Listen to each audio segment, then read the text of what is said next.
Welcome. The topic, the free look.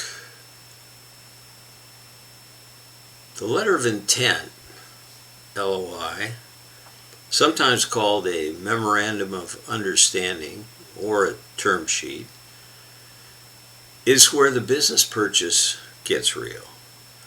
It's usually prepared by the buyer and sets out the conceptual terms of the deal.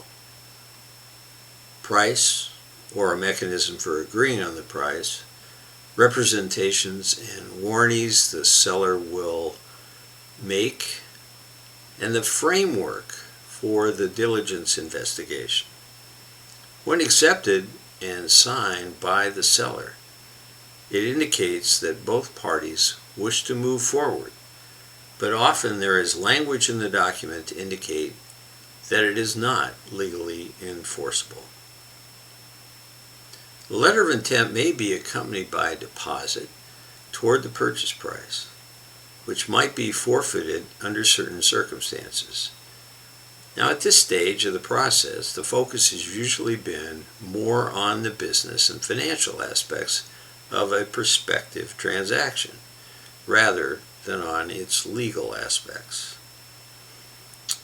For a memorandum or letter of understanding to be proposed, there should be a basic understanding between the buyer and the seller about the business to be sold, and a price or means of agreeing upon a price for the business. The seller should provide enough information for a basic term sheet to be created, and the seller should agree to make representations and warranties about the business reasonably satisfactory to the buyer. The concerns at this stage are likely the information to be released publicly and to employees regarding the proposed transaction, the nature of the diligence investigation, how the costs of the parties are to be paid, whether a deposit will be required, and other elements depending upon the presumed or non-existent good faith of the parties. Now, it would not be unusual to provide for a period where the seller would not negotiate the sale with other parties than the proposed buyer. And during this period, the process of the diligence investigation, often initiated with a diligence questionnaire, would be completed. Often the letter or memorandum of understanding will be stated to not be a binding contract, and for that reason, a non-disclosure agreement, the terms of which are binding, is often signed separately. Now here's what every first-time buyer needs to understand. The LOI is not the deal. It is typically non-binding. It is the way to gain a better understanding of the business, keep the seller from engaging with other buyers, and develop a binding sales agreement. But there's a tension between the interest of the buyer to learn about the business and the interest of the seller to enter into a binding agreement to sell as soon as possible. Now, the concept of a free look is really important. The look part of the term refers to the diligence investigation. The buyer wants a free look, while the seller does not want to go through the expense, disruption, time and effort of responding to a diligence investigation where the buyer is not serious about buying the business. For the seller, the preference would be to enter into a binding contract to sell with a paid deposit and provide for an interim period when the diligence investigation will occur. For the buyer, the preference is to receive as much information as possible without the need to be bound to an agreement or pay a deposit to demonstrate good faith.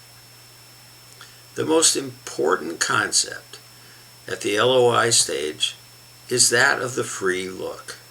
A diligence investigation conducted without paying a deposit or the seller's expenses is a free look, and that's what you want as a buyer. Push for it.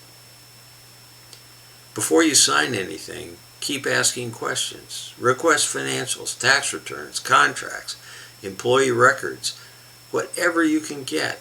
Do not hesitate to sign a non-disclosure agreement. First-time buyers make the mistake of rushing to formalize the process with an LOI before the seller has restricted anything.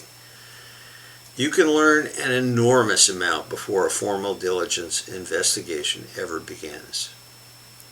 And only agree to a deposit if the seller has a genuine reason to require one. Is there really a question about your good faith as a buyer? Does the seller have that active of a market and will suffer an actual loss from granting you an exclusivity period? Always try for a free exclusivity period, one where you pay nothing for the seller's agreement not to negotiate with others while you conduct diligence. Understand this: if the deal doesn't close, any deposit is almost certainly gone. Don't pay one unless you have to.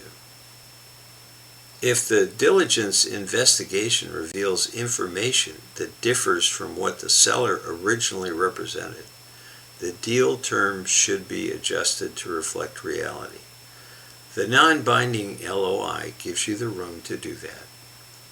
For the buyer, the LOI has one essential job: get you into diligence without being bound to close. Price or a pricing mechanism, seller representations and warranties reasonably satisfactory to the buyer, and an exclusivity period should be the core of the understanding. Keep it simple. The formal commitments come later. My name is Rick Rebusel. I'm Principal Consultant of Business Transition Consulting. I appreciate your attention.